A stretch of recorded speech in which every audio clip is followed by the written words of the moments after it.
So for me, something that was really important was trying to really take it one step at a time. There were a couple times where I put it down and didn't touch it for months at a time, and I do think that's why it took so long to finally publish it. But once I kind of set, deadlines for myself, and they were very manageable deadlines. At first, I Mm, felt like maybe they were too small, like small chunks to work on at a time. mm, It was nice to be able to take, a month to only go over so many pages or so many paragraphs, because mm. that way, if I didn't necessarily want to devote as much time to it and spend maybe more times with friends and family, I was able to do that and not feel like I was putting it on the back burner.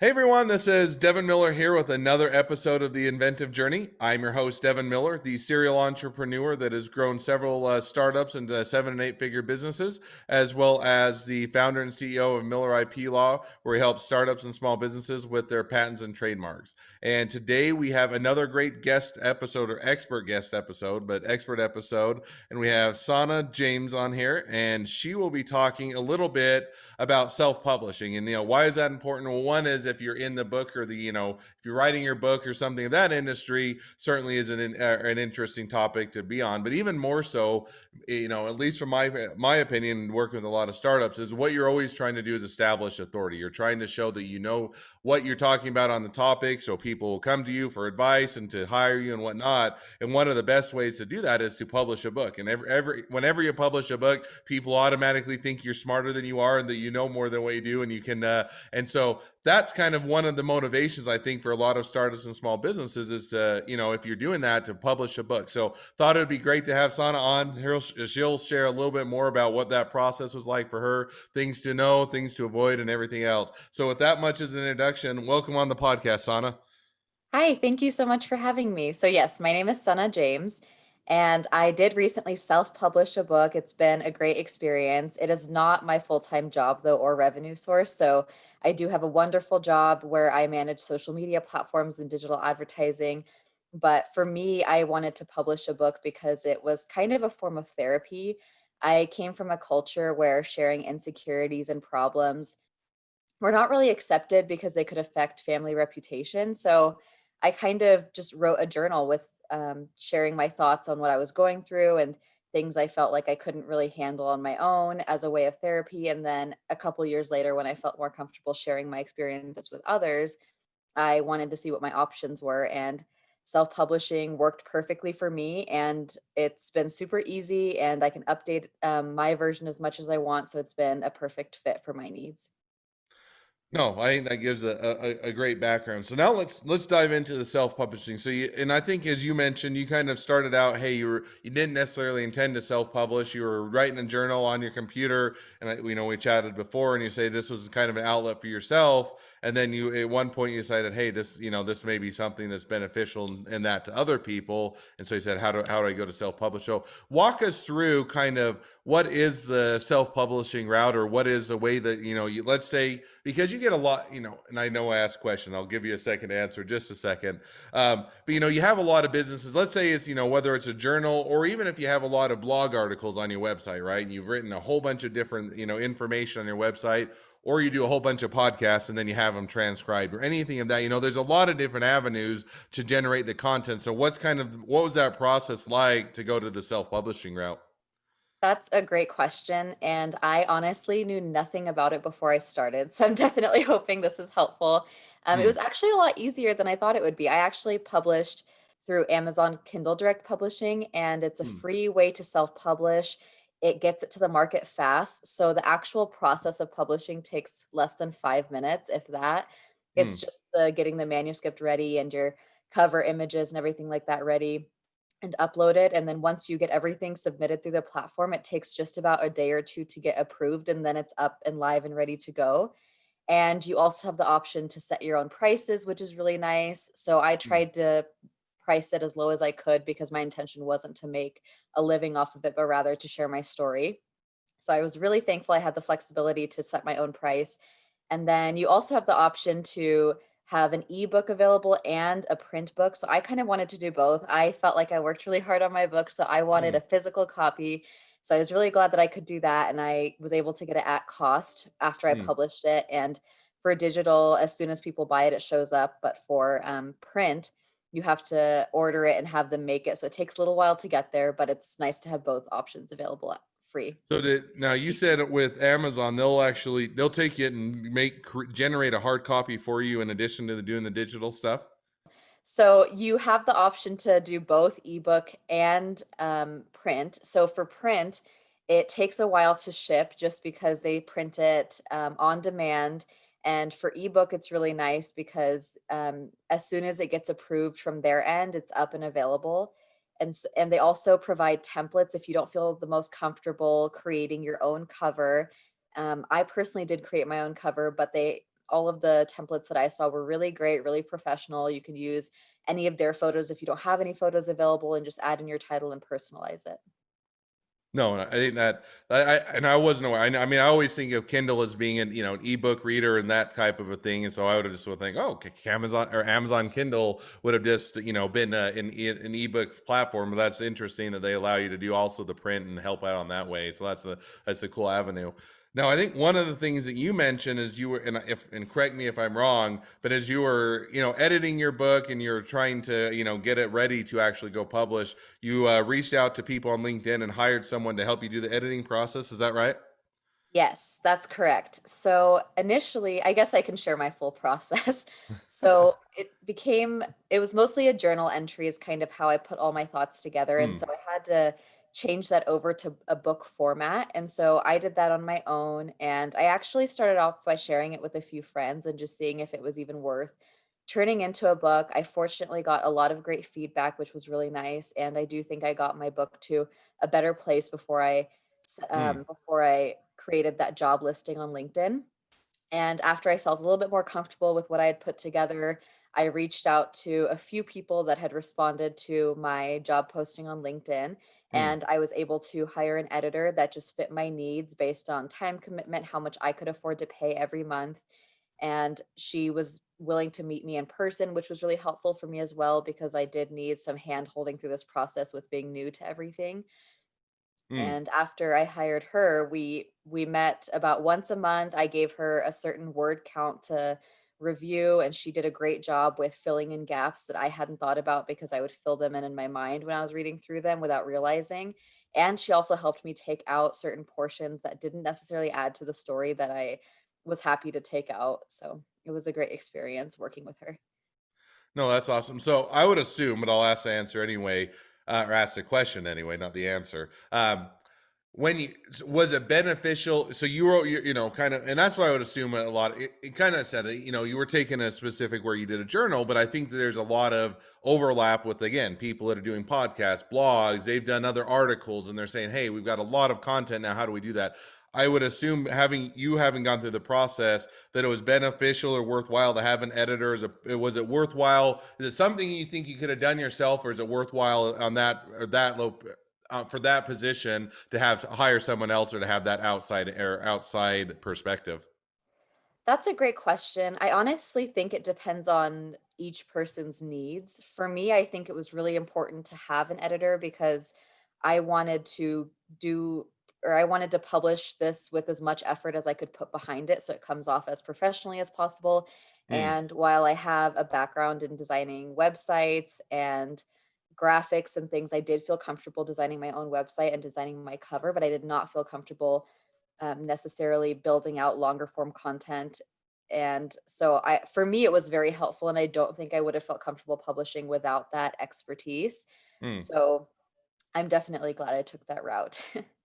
No, and I think that your answer certainly makes sense. And I like that in the sense that I think that you have to be willing to know where your strengths are and where you can do it yourself and or add value and where you're better off to bring somebody else in, right? And that's kind of what you said in the sense that hey, I can do some of the graphic design, I could do a website, or I can do the book cover, and I'm comfortable with that. But editing is probably not my strong suit, or I don't know what I should be editing, or to your point, almost and I'm very guilty of that when I write something your mind starts to fill in the gaps or my mind goes quicker so I don't realize that I'd missed things or I didn't clearly as clearly explain things because when I even when I read through it, your mind tends to fill in those gaps. So it certainly I think makes sense to have that editor that can come in and their mind doesn't fill in the gaps because they're not the one that wrote it and make sure that it gives a polished product.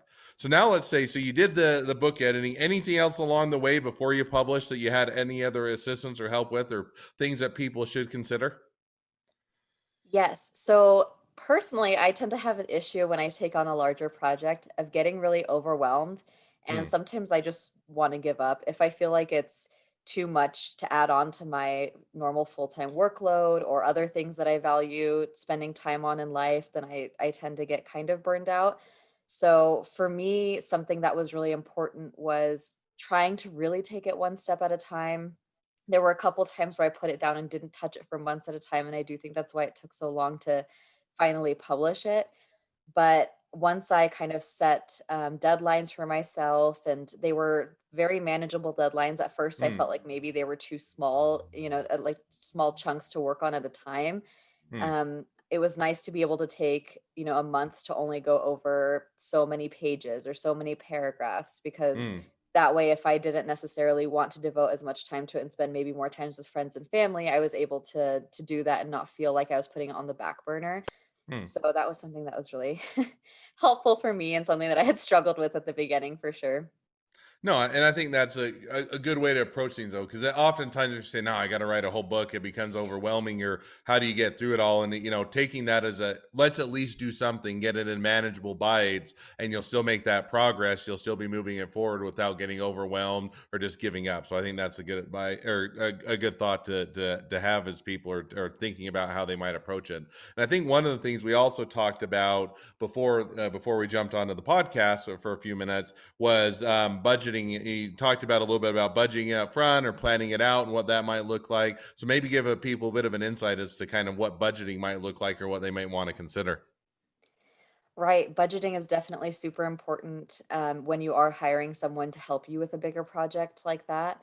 If, I mean, not everyone has to take the route of hiring an editor. So that's one thing that I really love about Amazon KDP Mm, is that it's really easy and it's free of cost to upload anything you want. So if it's easier for you to just upload if you just want to kind of get your work out and you don't mind as much about these other things, then definitely take that route. But for me, since I really did want to hire an editor who was a pro at dividing it up into digestible bits and making it really understandable for a reader that doesn't know me, um, I I hired someone who was able to work with my budget. So that's something that was really important to me when I was kind of speaking with people that had submitted an application through my listing.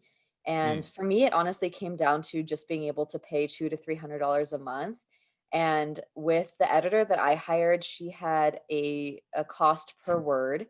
And mm, so I just kind of would break it down and let her know how far I wanted her to edit. And I had my manuscript in a Google Doc. So it was really easy for me to just kind of mark off where I'd like her to stop for that month.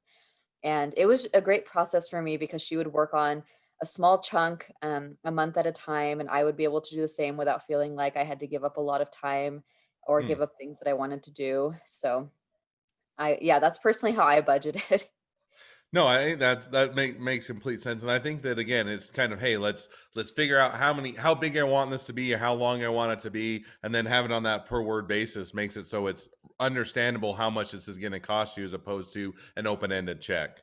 Right. And just one more thing that came to mind as well. I really wanted a promotional video when I launched my book. So Mm, that was another thing that I had to take into consideration. I hired a photographer for the photos for my book cover and for photos throughout the book as well. So that was another $400 that I had to save up. Luckily, I had planned it in advance, so I was spending some time saving that. And then for the promotional video, I was gonna do a 30-second video, and then once I put together everything I wanted to say to promote it, it ended up being a minute, so that was another $600. So just something to keep in mind if you are planning that it is a longer term, project, so there is time to save money for things like that if those are things that you want to add on to your launch. no, that makes perfect sense. So now you get all of that, you get the book edited, you work with the editor, you get the graphic art, everything pulled together that you need to self-publish. That now you go through Amazon, you say, hey, it's a quick 5-minute process. You decided, hey, I want to make this cheaper so it's more within reach of people, and it'll make it more approachable. So you get all of that, you get it up on Amazon. So how did it go, and what were the things you learned kind of after you initially got it uploaded, or how did you promote it? How did you get the word out there? Did you get the word out there? Did you promote it, or kind of how did that go? Yeah, I did really make an effort to promote it as much as I could. So I created a separate Instagram account just for my book. Mm, And I went through this website called Cameo where you can get celebrities to talk about whatever you want or get birthday shout outs. And they're typically for birthdays or just exciting moments in life. And so I mm, reached out to a couple people and paid. It wasn't very much. It was honestly $50 to $75 per person that I chose. They can be a bit higher, but I chose ones that were around that range because that's mm, kind of what my budget looked like.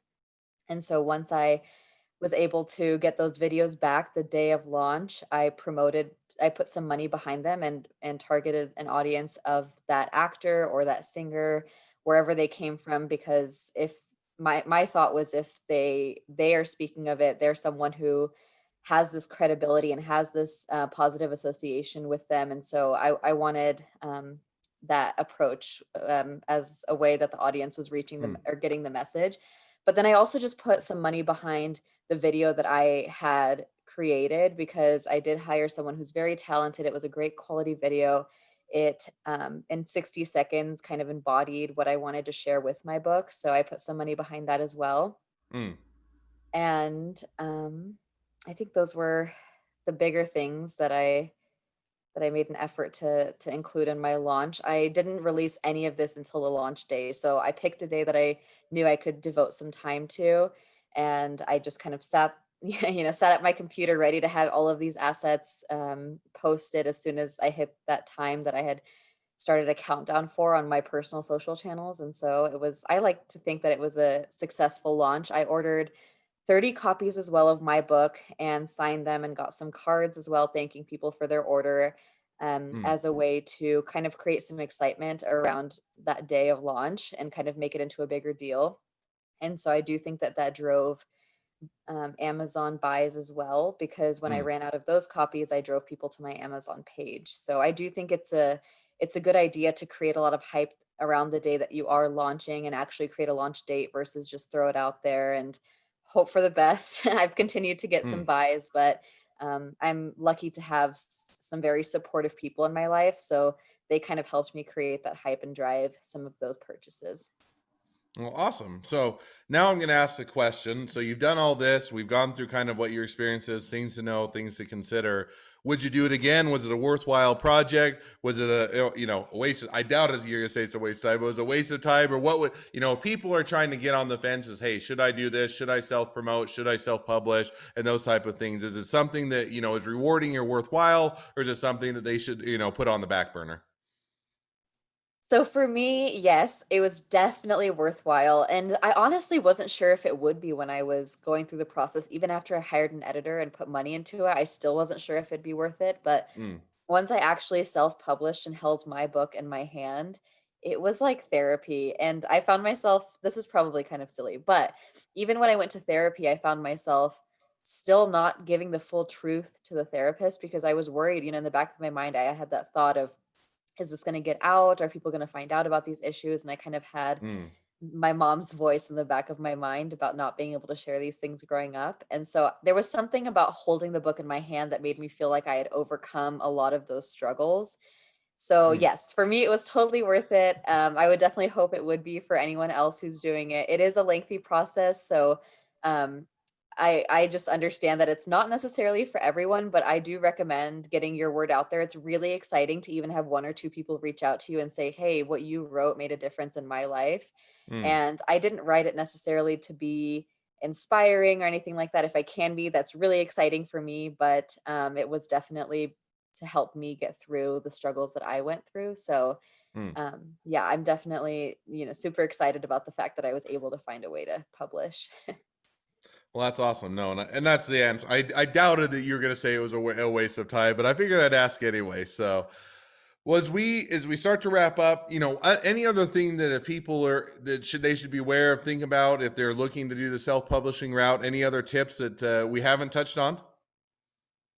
I do think budgeting is the biggest thing. If you do want to take the route of having a website and having someone maybe help you with photography needs and the cover, any design needs and editing needs. Personally, when I first started working on this, I had no idea the cost that would go into the cost of it Hmm. and the money that would have to go into it for me to really make it what I wanted it to be. I mean, once again, you don't need to put all of that money into it to publish through Amazon KDP, but I knew I wanted to do that. So Hmm. that was a little bit overwhelming. So that's just something that I think I would reiterate to try to plan out in advance and keep in mind when you're going into this. All right. Well, I definitely encourage everybody to take all the advice and the thing. And like I said, I'm a cheerleader in the corner in the sense that everybody is always trying to, especially in business. If we're now to translate this over to business, you're always trying to establish yourself as the authority for somebody that people can trust, that they can come to, and that they will actually want to use your service. And used to be back in the day before the internet and everything else that it was you'd either go look you up in the yellow pages or they would look you up on the commercials or the ads on the bus or the billboards. And now today it's a lot more of that personal story and making that connection and why they would want to work with you, not just because your expertise, but because they like you as an individual and they like how you're approaching things. And I think one of the things that's an easy way to establish yourself as your authority that many people don't take advantage of is to publish a book, to actually have something that they can say, oh, he made a book, he's got to know what he's talking about. And it's a much easier process, as Sana walked you through, than I think a lot of people do. So I'd certainly encourage everybody to do it. Was people want to, now we've talked all about the book, where do they find it? What is it called? Where, or what's the best way to reach out to you, to connect up with you, to find out more about you, your book, and everything else you have going on? Thank you. Yeah. So my book is available on Amazon. It's called Exposed. And if you just look up Exposed by Sana James, it should come up. My website is sanaexposed.com. So also super simple. I have links there to my Instagram page, which is sjames.book. Hmm. And I also have an email address. I'd love to answer any questions about self-publishing and just be anyone's cheerleader as well. It's a really exciting feeling for sure. So my email is hello@sanaexposed.com. Hmm. And yeah, you don't have to write a super lengthy novel or anything to be published or to feel the need to feel like you have something worth publishing. So even if it's something short, it's still exciting to be published. And yeah, that's a way to get in contact with me for any questions. I'd be happy to answer them. And I love connecting with new people. So Awesome. Well, I definitely encourage everybody to reach out to you, pick up the book, read or find out more about you, and certainly anytime you can get a cheerleader in your corner is always worthwhile. So, well, thank you for coming on the podcast, for sharing a bit more of your experience and imparting some of your knowledge as you've gone through your own journey. Now, for all of you that are listeners, if you either have expertise that you want to share or you just want to come on and share a bit more about your journey as being a founder or co-founder, feel free to go to inventivejourneyguest.com. Love to have you on. If you are a listener, make sure to click subscribe on your podcast listener so you get notifications as all our awesome episodes come out. And last but not least, if you ever need help with patents or trademarks, feel free to reach out to us at Miller IP Law. Well, thank you again, Sana. It's been a pleasure. It's been fun, and wish you even the next leg of your journey even better than the last. thank you so much for your time.